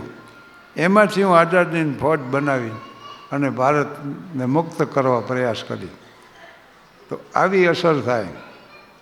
નાનકડી વાત, હુસેન નામનો યુવાન, અને ઇજિપ્તની વાત કરું છું, આમ હાલ્યો જતો ને, કાજી સાહેબે જોયું કે આ જ હાલ આની જુદી છે. એટલે એને પૂછ્યું કે હુસેન ક્યાં જાશ? તો કે આત્મહત્યા કરવા. શું વાત કરે? તો કે હા, પણ શું કામ? તો કે આ રંગીન દુનિયામાંથી પડદો પડી ગયો, હું અંધ થઈ ગયો, હવે શું મારે જીવન કરવું? એટલે એમણે એને કીધું કે જો અલ્લાહે જિંદગી આપી છે ને એ જીવવા માટે આપી, તું જીવવાનો પ્રયાસ તો કરી જાઉં. આટલું સાંત્વન મળ્યું એટલે એણે માંડી તો વાળ્યું અને જીવવાનો પ્રયાસ કર્યો. એટલે પાછો ભણવા બેઠો, BA થયો, MA થયો અને PhD થયો. એનું પૂરું નામ ડૉક્ટર તાહા હુસેન, અને મર્યાના મઠ સુધી ઇજિપ્તનું શિક્ષણ ખાતું સંભાળ્યું છે. દુનિયાના 14 દેશોએ એને માનદ ડિગ્રી આપી PhDની. હો, જીવનમાં આવું એકાદ મળી જાય જો તમને વાંસ પ્રેરક મળે. અને એવું માનશો ને કે જ્ઞાની બોલે એની અજ્ઞાનીને અસર થાય, અજ્ઞાની બોલે એને જ્ઞાનીને અસર થાય. એક દીકરીએ એના પિતાને એટલું જ કીધું કે બાપુજી સંધ્યાનો સમય થયો, દીપક હળગાવું, દીપક પ્રગટાવું. વૃદ્ધ પિતાને એમ થયું જીવનની સંધ્યા ઢળીને જ્ઞાનનો દીપક નથી પ્રગટ્યો હોય. એક નાસ્તિકે એના ઘરમાંથી લખ્યું કે ગોડ ઇઝ નો વેર. નાનું બાળક એનું આવ્યું ભાંગી તૂટી અંગ્રેજીમાં એને શું વાંચ્યું? God is now here. NOWHERE એમ એને વાંચ્યું. God is now here. બોલે તો નો વેર લખ્યું હતું, પણ એના બાપને એમ થઈ ગયું કે આ બાળકની સમજણ છે ને એ સાચી, મારી સમજણ સાચી નથી. એટલે અજ્ઞાની બોલે એની જ્ઞાનીને અસર થાય. આ બે પ્રસંગો એવા પ્રેરક છે, અને પ્રસંગો પાઠ યાદ આવ્યા એટલે મેં રજૂ કરી દીધા. પણ હું મોર્નિંગ વોકની વાત કરતો હતો એટલે હું મારા વિચારમાં હાલ્યો જતો कि बाधाएं कब बांध सकी है आगे बढ़ने वालों को, विपदाएं कब रोक सकी है पथ पर चलने वालों. वह सर फिरी हवा थी संभलना पड़ा मुझे, मैं आखिरी चिराग था चलना पड़ा मुझे. તો એ અમદાવાદી કાકો એક, હા હું જાડું શરીરો પણ ચડ્ડી પહેરેલી, ચડ્ડી ને બનિયાન ને બૂટ મોજા સફેદ, ખપ ખપ કરતા કાકા હાલ્યા આવે, અને 12માં વાહે 13મું આવે એમ કાકી વળી હારે ને હારે વાંહેથી મને ભટકાણા. બોલો, હું આમ આગળ હાલે જતો એ કાકો વાંહેથી ભટકાણો. મેં એની સામું જોયું તો મને કંઈ ધ્યાન રાખતો હતો, એટલે હું સમજી ગયો કે આની યાર સંઘર્ષ ન કરાય, લગાડી દે આપણને. પણ કાકીએ કીધું કે તમારા કાકાને બોલ્યા આમ જોશો નહીં, આગલા બે હારે ભટકાણા એ પડી ગયા, તમે ઊભા તો રહીએ ક્યાં કે જવા દો કીધું. ત્યાંથી હું આગળ આવ્યો તો એક સાયકલવાળો સીધો મને ભટકાણો, મને હેઠે પાડી દીધું. બોલો, પાછો એ દાંત માંડ્યો કાઢવા. મને કે ભાગશાળી છો. અરે શેના ભાગશાળી? અરે કે હું કાયમ ખટારો લઈને નીકળું છું. સાયકલ લઈને કે આજે જ નીકળ્યો. મેં કીધું જવા દો, દિવસ સારો નથી હોઈ ગયો. જાદીને વિદ્યા ધન અરુ યશકો લાભ ન હોય, વિદુર કહે ધૃતરાષ્ટ્ર કો વંધ્યકાલ હેસ હોય. આખા દિવસમાં કાં તમને ધન મળવું જોઈએ, કાં વિદ્યા મળવી જોઈએ, કાં યશ મળવું, આમાંથી કાંઈ ન મળે ને તો દિવસ નકામો ગણવો. વિદુરે કીધું જો આ. પણ હું આગળ આવ્યો ને તો એક ભિક્ષુકે મને આમ સલામ ભરીને, એટલી જ સભ્યતાથી મેં ભિક્ષુકને સલામ ભરી. અને એક પ્રસંગ યાદ આવ્યો કે ઇંગ્લેન્ડના એમ્પરર બકિંગહામ પેલેસની બહાર એકવાર મોર્નિંગ વોકમાં નીકળ્યા. એ ભિક્ષુકે સમ્રાટને સલામ ભરી, તો સમ્રાટે ભિક્ષુકને સલામ ભરી. સેક્રેટરી કે નામદારી તો ભિખારી છે, સલામ ભરે, આપને જરૂર નહીં. પણ સમ્રાટે એમ કીધું કે મારા રાષ્ટ્રના ભિક્ષુક કરતાં સભ્યતાની બાબતમાં હું ઉતરતો છું એવું મારે સાબિત નથી કરવું. આ પ્રસંગ મને સાંભળ્યો ને એટલે મેં ભિક્ષુકને સલામ કરી. એ કે સાહેબ એક અડધી ચા પાવો. ધડ દઈને અડધીનો ઓર્ડર આપ્યો. એ વિવેકી હતો, મને તમે યારે પીવો ને, એટલે મારા હાટું વળી ઓર્ડર આપ્યો. બે અડધી આપજો. એમાં એક જણો વળી ગરમ ગાંઠિયા બનાવતો, એટલે મેં ભિક્ષુકને કીધું એમ કરો હારે નાસ્તોય કરો. ત્યાં તો એની આંખમાં જળજળી આવી ગયા કે માનવતા મરી નથી પરવાની, આવા દાતા હજી છે દુનિયામાં. અને મને થયું કે કહા લંકા પરથી લે ગયો, કહા કરન ગયો ખોઈ, જસ જીવન અપ જસ મરણ કર દેખો સબ કોઈ. 100 ગ્રામ ગાંઠિયાનો ઓર્ડર ફટકાર્યો, 50 ગ્રામ ભિક્ષુકને દીધા ને 50 ગ્રામ મને દીધા. અમે બેએ ગાંઠિયા ખાધા, ચા પીધી, પછી મુશ્કેલી શરૂ થઈ. લહેંગામાં જબો પહેરીને ગુરુકુળ મેમનગર અમદાવાદ, મારો 45 વર્ષથી ઉતારો. ત્યાંથી હું હાલતો થયેલો મોર્નિંગ વોકમાં. જબાના ખિસ્સામાં આમ હાથ નાખ્યો, એકેય પૈસો ન. આની કોરના ખિસ્સામાં કીધું હોય છે કાંઈ ન મળે. લહેંગામાં વળી નોટબોટ રહી ગયો એકાદા ખિસ્સામાં, એકેય પૈસો ન નીકળ્યો.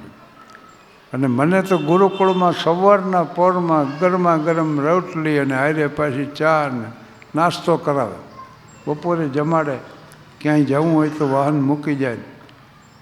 મારે બહાર કોઈ ખર્ચ કરવાનું નહોતું. અને આકસ્મિક થઈ ગયું, હારે બહાર થઈ ગયું. પણ મૂંઝવણનો પાર ન રહ્યો. મને એમ થયું ગાળો કોક ઓળખીતા નીકળે ને અહીંથી તો આપણી આબરૂ રહી જાય એમ. પણ તમે જોજો પાસે ટિકિટ હોય ત્યારે ટીટી નથી આવતા.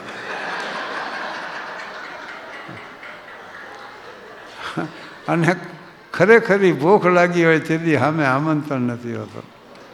ઈજન દઈને વિસરી ગયા અમને અમારા સૌ, લ્યો હાથમાં ને હાથમાં પાતળ સુકાઈ ગયા. આ તો ડૉક્ટર બંધ કરાવે ને કે હાઈ પ્રોટીન બંધ, તળેલું બંધ, મિષ્ટાન બંધ, આઈસ્ક્રીમ બંધ. તેથી જોજો એક એકલીમાં 2 આમંત્રણ. અને જે બંધ કરાવ્યું હોય ને એ જ બધું સામે સામે હોય. કારણ કે જિંદગી છે આ. સાજ આવ્યું હાથમાં ત્યાં સુર સૌ ખૂટી ગયા, સાખીએ લીધી સુરાઈ જામ સૌ ફૂટી ગયા. જિંદગી પર જેના માટે જોરતા બેઠા અમર, એ પધાર્યા એ જ વેળા પ્રાણ પણ છૂટી ગયા. એટલે માણસ સંપત્તિ મેળવવા હાટું પેલો સ્વાસ્થ્યનો ભોગ આપે. પછી સ્વાસ્થ્ય પાછું મેળવવા સંપત્તિનો ભોગ આપે. અને જીવનના અંતે નથી સ્વાસ્થ્ય હોતું કે નથી સંપત્તિ હોતી. એક અજંપો હોય છે કે ગુનેગારોं की दुनिया में आकर हम भी गुनाह कर बैठे, कैसी पाई थी જિંદગી, कैसी તબાહ કર बैठे. કોઈ ઓળખીતો અહીંયાથી નીકળ્યો નહીં. જબ્બો મેં પહેર્યો તો મને ખબર હતી કે અહીં ખિસ્સું નથી, તોય મેં તો 3 વાર આમ કર્યું ને. ભિખારી બધું સમજી ગયો. મને કે રવા દો મઠોમાં ખોટા, હું પૈસા ચૂકવી દઉં છું. એ વહેલો 8-10 મંદિર ફરી આવેલો. મરણ મોડી કાઢે એમ કાઢ્યું પરતરનું. ને અમારા બેયના ચાના ગાંઠિયાના પૈસા એને ચૂક્યા. બોલો, દાતારી કરવા હું ગયો તો, પણ મને બહુ દુઃખ થયું. મેં કીધું હારું ભિક્ષુક આપણા પૈસા ચૂકવે. તરત રિક્ષા ઊભી રખાવી. મેં કીધું બેસી જાઉં. અહીં ગુરુકુળમાં જ ઉતર્યો છું. કીધું આ તમે જે કંઈ ખર્ચ કર્યું ને એ બધું તમને આપી દઈશ, અને ઉપરથી કીધું 10 રૂપિયા આપીશ. તો મને વિચાર કરીને કે ચામાં ને ગાંઠિયામાં પાડ્યો, હવે રિક્ષામાં રવા દો.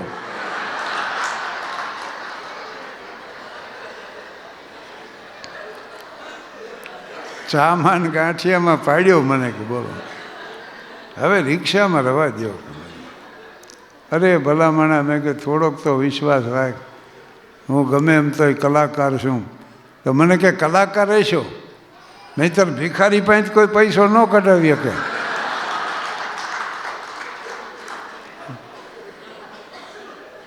એટલે આવા અનુભવ થાય. હમણાં 24 વર્ષમાં અમે મહેમાન હતા. ગરધણી માલધારી 20 ભેંસું એને હતી. બેઠા જમવા, બાજરાના રોટલા ને રીંગણાના શાક આવ્યા ને તાંહડી ભરીને દૂધ. મને કે મહેમાન 3-4 તાંહડી દૂધ પી જાઓ. અરે ન પીવાય કીધું, આટલું બધું દૂધ પીવાતું હોય? મહેમાન હવડી ન કે હવાર સુધી. તો મને કે પી જાઓ ને ભલામણ. અમે માનશો કે ભેંસને પાડો જ આવી ગયો.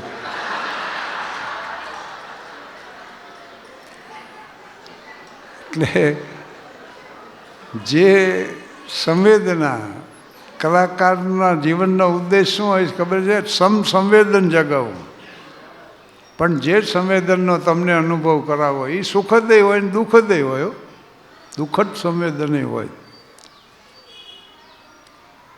હા, ટાઈમ છે સાહેબ, તો એક વાત કરી દઉં. મહેન્દ્રભાઈ મેઘાણી, એને હું મળું જ્યારે અહીં આવું ત્યારે. પણ મેઘાણી ધોલેરા સત્યાગ્રહમાં એને ભાષણ નહોતું કર્યું, પણ જોધાણીનું ભાષણ મેઘાણીના નામે ચડાવીને પોલીસ ખાતાએ એને સજા કરાવી. એટલે મેઘાણી સાબરમતી જેલમાં હતા. અમૃતલાલ શેઠ હતા, વલ્લભભાઈ પટેલ, સરદાર સાહેબે હતા, તૈયબજી હતા. એટલે આ બધા જેલમાં હતા. ત્યાં રવિશંકર મહારાજને એવા ઘણા આપણા નેતાઓ. અને મેઘાણીને આંખું આવેલી. એટલે એ જમાનામાં છે ને ભણ ભરતા. વૃદ્ધોને ખબર ને આંખોમાં ભણ ભરે. એટલે પછી મેઘાણી આંખો ખોલીએ નહોતા. એમાં ગાંધીજીના દીકરા દેવદાસ જૂની રીડર લઈ, રોયલ રીડર લઈને આવ્યા. અને મેઘાણીને એક કાવ્ય સાંભળાયું. પણ કાવ્ય સાંભળતા તો મેઘાણી જે ભાવ વિભોર થઈ ગયા. લાવો કાગળ પેન્સિલ લાવો, મને કાગળ પેન્સિલ. અને એને લખ્યું કે આંધળા આંધળા જ. ઓલા બોલતા ગયા ને આને અનુવાદ શરૂ કરતો. એ કાવ્યનું નામ હતું સમબડીઝ ડાર્લિંગ. ને મેઘાણીએ અનુવાદ કર્યો કોઈનો લાડક વાયો. અને એ જેમ બોલતા ગયા એમ અનુવાદ થતો ગયો. ને એમ થતાં થતાં છેલ્લી પંક્તિઓ આવી અંગ્રેજી કાવ્યની. Carve in the wooden slate on his head, somebody's darling slumbers here. ક્રિશ્ચિયાનિટીમાં કબરમાં છે ચકતી મૂકવામાં આવે ને એમાં લખવામાં આવે તો આટલું જ લખજો કે somebody's darling slumbers here. કોઈનો લાડક વાયો અહીં સૂતો જ.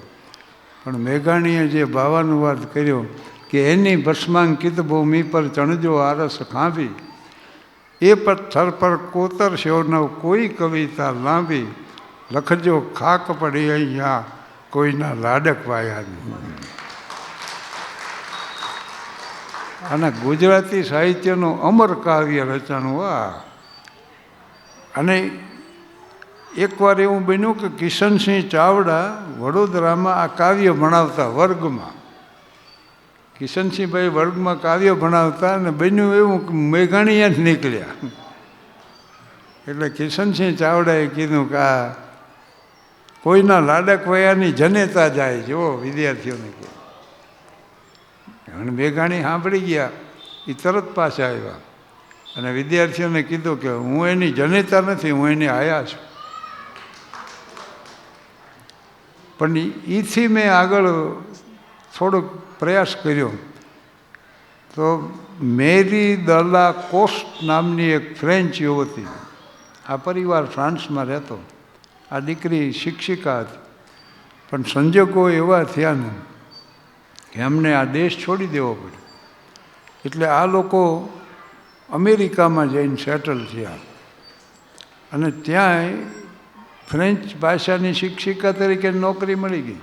મા બાપ એના હતા, દીકરી હતી, અને એક સોલ્જર હારે એનો હક પણ થયો. એટલે બેય ભેગા થાય ને ભવિષ્યના સપના જોવે ને સુખી સંસારની વાતો કરે ને પ્રેમી યુગલ હતું. બહુ મજાના હતા યુવક યુવતી બે. અને એમાં આંતર વિગ્રહ ફાટી નીકળે હવે અમેરિકામાં. અને આ સોલ્જરને મોરચે જવાનું થયું, લડવાનું. અને યુદ્ધ છે આ તો. એ યુદ્ધમાં સોલ્જર કામ આવી ગયો, એને શહાદત વોરી દીધી. પછી આ દીકરીનું જીવન વેરાન થઈ ગયું. એને એક જ પ્રવૃત્તિ રહી કે કોઈ પણ સોલ્જર જખમી થઈને આવે દવાખાને પહોંચી જાય, જે સોલ્જર જખમી થઈને આવે ને એની સારવાર મંડે કરવાની, એને સાંત્વના આપવા માંડે. અને એકવાર એવું બન્યું કે એક સોલ્જર એવો જખમી થઈને આવ્યો, આ દીકરી એને કાંઈ સંતના શબ્દો કહે ને એ પહેલાં તો એ ગુજરી ગયો અને પ્રાણ ત્યાગી દીધું. એટલે એણે આ કાવ્ય લખ્યું અહીંયા, સમબડીઝ ડાર્લિંગ. અને એ હેઝલિટ નામનો કમ્પોઝર અમેરિકાનો, એણે આ ગીત કમ્પોઝ કર્યું. 1 લાખ કેસેટો એની રેકોર્ડો વેચાણી, તેથી રેકોર્ડ હતી. 1 લાખ રેકોર્ડો વેચાણી. પણ ક્યાંય કોણે લખ્યું એનું નામ નહોતું, સર્જકનો ક્યાંય ઉલ્લેખ જ નહીં. પણ પત્રકારો નીકળી પડ્યા સંશોધનમાં કે આ લખ્યું કોને, ત્યારે ખબર પડી કે મેરી દલા કોસ્ટ નામની યુવતીએ આ કાવ્ય લખ્યું. ત્યાર પછી જે રેકોર્ડો છપાડીને એમાં એનું નામ છે. અંગ્રેજી ફિલ્મ ગોન વિથ ધ વિન્ડમાં આ આવે છે, સમબડીઝ ડાર્લિંગના ટ્યુન. અને મહાત્મા ગાંધી ફિલ્મ છે ને ગાંધી, એમાં વૈષ્ણવજનના આવે છે જેમ ટ્યુન. એટલે આ કાવ્ય એણે લખાણું. પછી ફ્રેન્ચ ભાષામાં લખ્યું, એમાંથી અંગ્રેજીનું ભાષાંતર થયું. અંગ્રેજીમાંથી આ રોયલ રીડરનું દેવદાસ ગાંધીએ સંભળાયું અને મેઘાણીએ એનું ભાષાંતર ભાવાનુવાદ કર્યો. પણ મેઘાણીએ લખ્યું હતું કે આ કાવ્ય કાલિંગડા રાગમાં હું જ્યારે સાંભળું છું ને ત્યારે મારું બાળક દર્દમાં કણસતું હોય એવી વ્યથા હું અનુભવું છું. એટલે એની ભસ્માંકિત ભૂમિ પર ચણજો આરસ ખાંભી, અને એ પથ્થર પર કોતર શોનવ કોઈ કવિતા લાંબી, લખજો ખાક પડી અહીંયા કોઈના લાડક વાયાની. કરુણના કવિ છે મેઘાણી. તો મેં એમાંથી હાસ્ય શોધવાનો પ્રયાસ કર્યો. કેટલી મહેનત. એક વાત મળી, મેઘાણી એક ગામડામાં ગયા. ગામડાને વાળા માણસોને પૂછ્યું કે ભાઈ કોઈ મોટું માણસ અહીં જન્મ્યું છે? 1 કલાકે બધા ગામડાવાળા તપાસ કરીને આવ્યા. મેઘાણીને કે કોઈ મોટું માણસ નથી જન્મ્યું, બધા બાળક જન્મ્યા. અને આ એને નોંધ કરી છે. હેનરી ફોર્ડે એના સંસ્મરણમાં લખ્યું કે મારી કાર લઈને સવારમાં નીકળી પડ્યો. ખુશનુમા વાતાવરણ હતું, આગળ રસ્તો હતો, ઉપર આકાશ હતું, હું હલાવી જતો. એમાં કારના અવાજમાં માંડ્યો ફેર પડવા. એટલે થોડીક વાર થઈ તો મોટર ખોટવાઈને ઊભી રહી ગઈ. ફોર્ડે લખ્યું છે કે મેં મારી સમજણ પ્રમાણે ચાલુ કરવા પ્રયાસ કર્યો પણ ન. એમાં ખેડૂત ગાડું લઈને નીકળ્યો. તે ફોર્ડ કે નજીકના ગેરેજમાં મોટર પહોંચાડી દઈશું.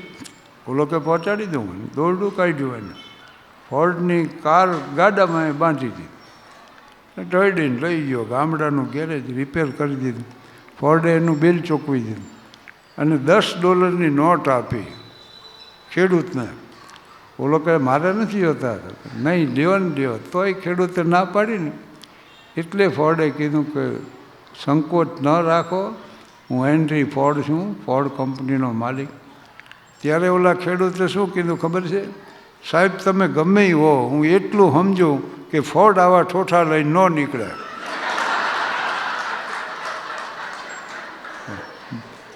અને આ વાત એને એના સંસ્મરણમાં લખી દો ફોર્ડ લંડન હિથ્રો એરપોર્ટમાંથી ઉતર્યા ને એટલે કાઉન્ટરમાંથી જઈને એને તપાસ કરી કે સસ્તી હોટલોની યાદી આપશો ઓલા ઓળખી ગયા કે આ તો હેનરી ફોર્ડ કરોડપતિ માણસ અરે સાહેબ કે તમારા દીકરા દીકરી આવે છે મોંઘામાં મોંઘી હોટલની તપાસ કરે છે ને આ પૂઠીને સસ્તી હોટલનું કહો એટલે ફોર્ડે જવાબ આપ્યો કે એમને પોહાય એ કરોડપતિના દીકરા દીકરી છે મને ન પોસાય મારો બાપ ગરીબ ખેડૂત હતો અને આ બાબત એણે એના સંસ્મરણમાં લખી છે જાનકીનાથ બોઝ સુભાષબાબુના પિતા કહેતા સુભાષબાબુને કે બેટા પિતાની શ્રીમંતાઈ જેવી ઝેરી ગરીબાઈ આ જગતમાં બીજી એકઈ નથી બોલ આલ્ફ્રેડ હાઈસ્કૂલમાં 54 થી 55 હું ભણતો ને ત્યારે 30 રૂપિયામાં લોજવાળા 2 ટાઈમ જમાડતા અને રવિવારે મિષ્ટાન પણ મારું પોતાનું બજેટ મહિનાનું 20 રૂપિયાનું એમાં હાંજના ટંકની જોગવાઈ નહોતી મનુભાઈ વ્યાસ દિનકર જોશી ને હું ત્રણેય હારે ભણતા હો અને ત્રણેય નિર્ધન પાછા એસએસસીના ફોર્મ ભરવાનો ત્રણેય પાસે પૈસા નહીં બોલો અને છેલ્લી તારીખો હાવ નજીક આવતી જાય હું વળી ફૂલી પાસ થયો તો મને મહિને 10 રૂપિયા સ્કોલરશીપ મળતી મ્યુનિસિપાલિટી તરફ એ 30 રૂપિયાનો 2 મની ઓર્ડર આવી ગયેલા ને 1 40નું બાકી રહ્યું મને મની ઓર્ડર આવ્યો એટલે મેં ફી ભરી અને એ કોઈક દાતા પાસેથી લઈ આવ્યા એમણે બેયને સહાય એવી મળી એટલે એમણે બધે હમણાં દિનકરભાઈ એવા હતા એ કે આપણે ચોટીલા મારે જવું પહેલી નોકરી એને ત્યાં મળી ગયો એટલે અને મનુભાઈ તો અત્યારે ઉતારો ત્યાં છે હરેશભાઈને ત્યાં મારો એના પહેલાં રાજાબાબુને ત્યાં ઉતરતો એ હતા ત્યાં પણ 1 આનાના શેર જામફળ મળતા ને 4 આના ડઝન કેળા મળતા એટલે 2 આનામાં હાનનો ટંક નીકળી જતો કોક દી વળી 1 આનાની શીંગને 1 આનાના ડાળિયા કહીને પાણી પીને હોઈ જાય અને બહુ જલસો મારવો હોય તો પછી નટરાજ થિયેટર હતું રૂપમ કંઈક થયું ને એવું બધું પણ અહીંયા ભેળ બહુ સારી મળતી એટલે 2 આનાની ભેળ ખાઈ અને વગર પૈસે જલસો મારવો હોય તો પીલ ગાર્ડનમાં પોલીસ બેન્ડ વાગતું એ જમાનામાં જૂની ફિલ્મોના ગીતો આવતા એટલે એ બેઠા બેઠા સાંભળ્યા કર્યું વડવા વર્તી ગયા ફળીમાં હું રોતો પણ ટેડીએ મને ખબર હતી કે જેમની સંસારમાં વર્ષમી સફર હોતી નથી તેમને શું છે જગત તેની ખબર હોતી નથી જિંદગીને મોટમાં છે માત્ર ધરતીનું શરણ કોઈની વ્યોમે હવેલી કે ખબર હોતી નથી મારો સમય પૂરો થયો છે એનામાંથી સાઈમ થઈ ગયો છું હા પણ લાઓટ છે એમ કહેતા ક્યાં અટકવું એટલી જ જો ખબર હોય ને તો જીવનમાં દુઃખ ન હોય એટલે હું સમજીને અટકી જાઉં છું હા પણ ખૂબ આનંદ થયો એમ આમ બીજી વાતો થઈ શકે પણ માહોલ હાસ્યનો એટલે મને એમ કે લોકો વધુમાં વધુ આનંદ માણે ને અને આટલા ખડખડાટ મુંબઈમાં લખપતિઓએ ભેગા થઈને મારો કાર્યક્રમ રાખ્યો સોફિયા બાબા હોલમાં બધાય લખપતિઓ આ પૈસાવાળાનો વાતનો વિષય શું હોય છે ખબર છે સંપત્તિમાં સુખ નથી તો મેં કીધું તજી દો ને ભાઈ આટલા બધા દુઃખી હોય ના કે એ ન કરે એ પાછું ન કરે એમ તે મેં વચ્ચે કાર્યક્રમમાં પૂછ્યું મેં કીધું દાંત કાઢી કાઢીને આંખમાં આહુડા આવી ગયા હોય એવા તમે છેલ્લા દાંત ક્યારે કાઢ્યા માણસ વિચારમાં પડી ગયો તો ગુણવંત શાહ મને કે આવો અઘરો સવાલ પૂછાતો હોય છે હું તો એટલું જ પૂછું કે છેલ્લો સૂર્યાસ્ત ક્યારે જોયો? સૂર્યોદય થાય, સૂર્યાસ્ત થાય છે, અવનવા રંગોથી આકાશ રંગાય છે, પંખીઓ ઉડે છે, પણ આપણને જોવાનો સમય જ નથી. એટલે હવે પાછી ફિલસૂફી આવે છે બેક ટુ નેચર. પ્રકૃતિથી જેટલો માણસ નજીક ને એટલો સુખી. વૃક્ષોથી નથી સર્જાતી સંસ્કૃતિઓ. આપણે આ સિમેન્ટ કોન્ક્રીટના મકાનોથી નથી સર્જાતી, વૃક્ષોથી સંસ્કૃતિ જીવંત છે. વૃક્ષની વનરાઈ, પંખીઓ નથી જોયા માણસોને. એટલે પ્રકૃતિથી જેટલો નજીક એટલો માણસ સુખી. છતાં એક વાત, આ છેલ્લી જ વાત છે, પણ તાજા પરણેલા પતિ પત્ની અને એમાં પતિ બહારથી આવ્યો, પત્નીની આંખમાં આંસુ જોયા. હા, તો આને કંઈક થઈ પડ્યો. પ્રિય, તારી આંખોમાં આંસુ, શું થયું?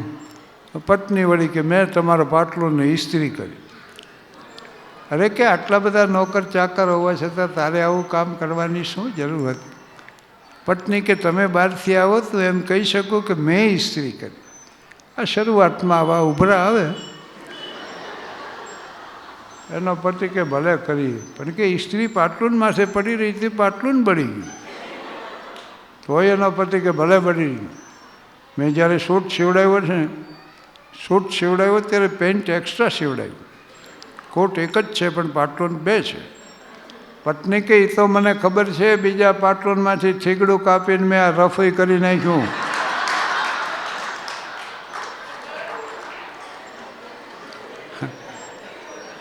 તો એનો પતિ કે લ્યો તને આ હુજ્યો, અમને કોઈ ન હુજે. પણ સીધી વાત એ છે કે where there is love there is no problem. જીવનમાં જ્યાં પ્રેમ હોય ને ત્યાં સમસ્યા નથી હોતી. જે સાસુને વહુ માટે પ્રેમ હશે એ પરિવારમાં સમસ્યા નહીં હોય. આ સૂટની વાત નીકળી. આ હું કાયમ સફેદ કપડાં જ પહેરું છું. આ વળી શિયાળા પૂરતા રાખ્યા છે. અને આ એક જ સૂટ છે, બીજું કાંઈ નથી. પણ આવો એક પ્રસંગ આવે તો પહેરવો. અને એક કડવો અનુભવ મને છે. અહીં અમદાવાદમાં મારવાડી શેઠની અમારો કાર્યક્રમ હતો અને હું આ સૂટ બૂટને ટાઈ વળી પહેરીને ગયો અને કીધું આમ ઓડિયન્સમાં બેવું ને આપણું નામ આવે ત્યાં જ ઊભું જાઉં. હું દાખલ થયો ને તો વેવાઈએ મારી પાસે પાણી મંગાવ્યું. બોલો,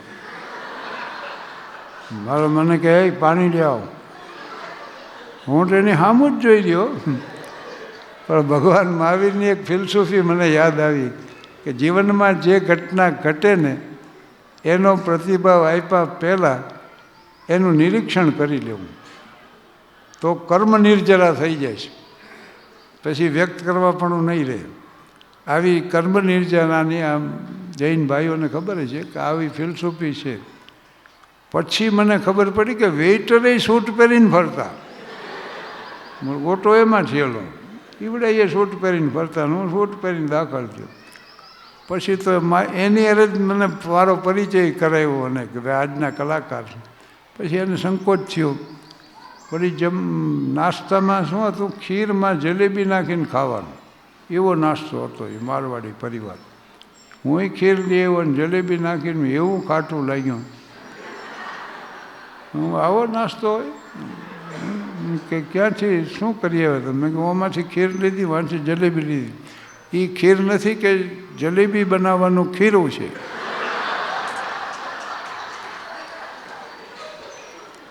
પછી એને લાવી દીધી ખીર અને મેં પછી એમાં નાખ્યું, જલેબી નાખીને મેં ખાધી.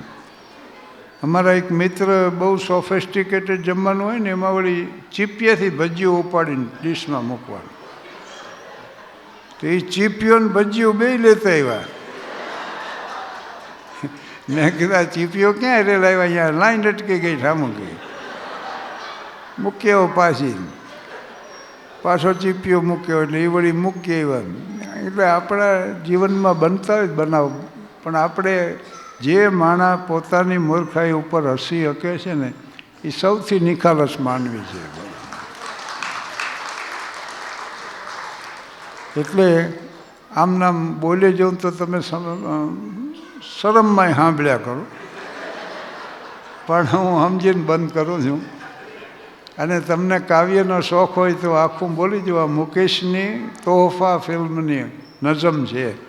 કહાં તક જફા ઉર્સનો વાલું સે સહેતે, જવાની જો રહેતી તો ફિર હમ ન રહેતે, નशे मन न जलता निशानी तो रहती, हमारा था क्या कुछ कहते न कहते, कोई लक्ष्य और कोई दीवार समझा, सदिया हुई हमको चुप रहते रहते, जमाना बड़े गौर से सुन रहा था, हमें सो गए दास्तां कहते कहते.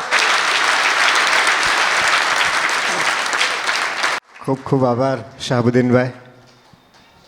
હું મિલીબેન પંડ્યાને વિનંતી કરીશ કે આદરણીય શાહબુદ્દીનભાઈને સ્મૃતિચિહ્ન આપી, મોમેન્ટો આપી એમનું અભિવાદન કરે. મિલીબેન.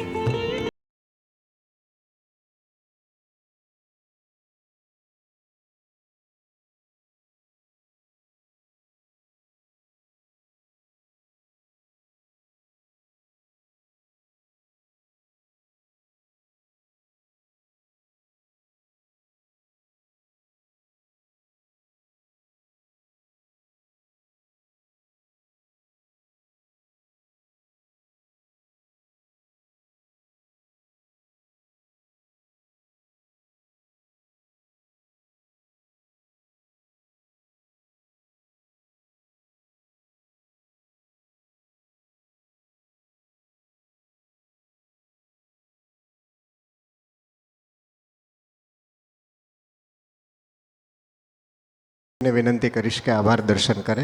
ઇન્દ્ર ગઢવી.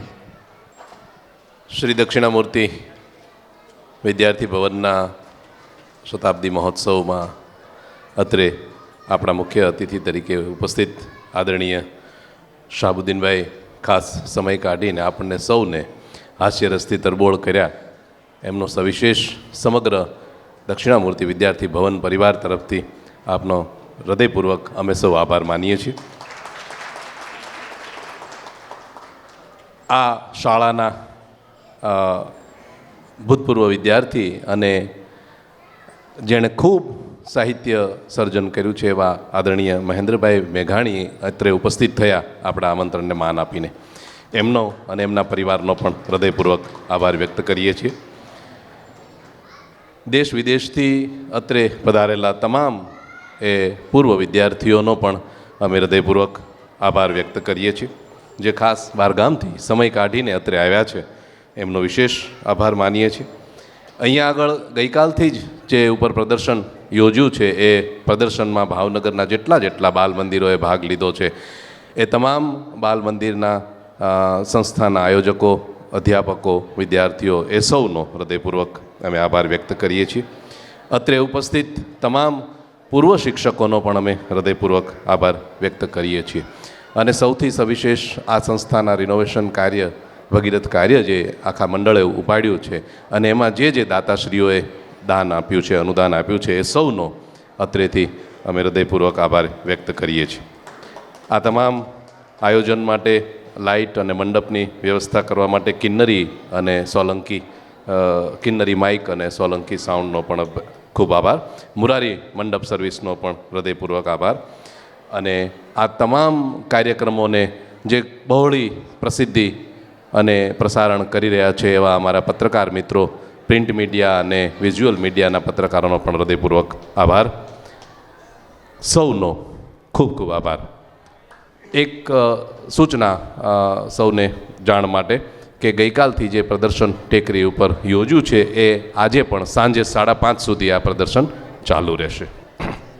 એક જાહેરાત કરવાની હતી. આપણા પૂર્વ શિક્ષક શ્રી કોકિલાબેન મહેતા દ્વારા 5,000 રૂપિયાનું દાન આવેલ છે. જોરદાર તાળીઓથી આપણે વધાવીએ. પૂર્વ વિદ્યાર્થી મંજુલાબેન પલાણિયા તરફથી રૂપિયા 5,000નું દાન આવેલ છે. ડૉક્ટર વિપુલભાઈ પારેખ અને દર્શન શુક્લ તરફથી રૂપિયા 50,000નું અનુદાન આવેલ છે. મહેન્દ્રભાઈ શાહ ઉત્તમ સિલેક્શન તરફથી 1,111નું દાન આવેલ છે. ખૂબ ખૂબ આભાર. આ સાથે આપણો આજનો કાર્યક્રમ અહીં પૂર્ણ થાય છે. સર્વ મહેમાનશ્રીઓને ભોજન માટે પધારવા વિનંતી છે.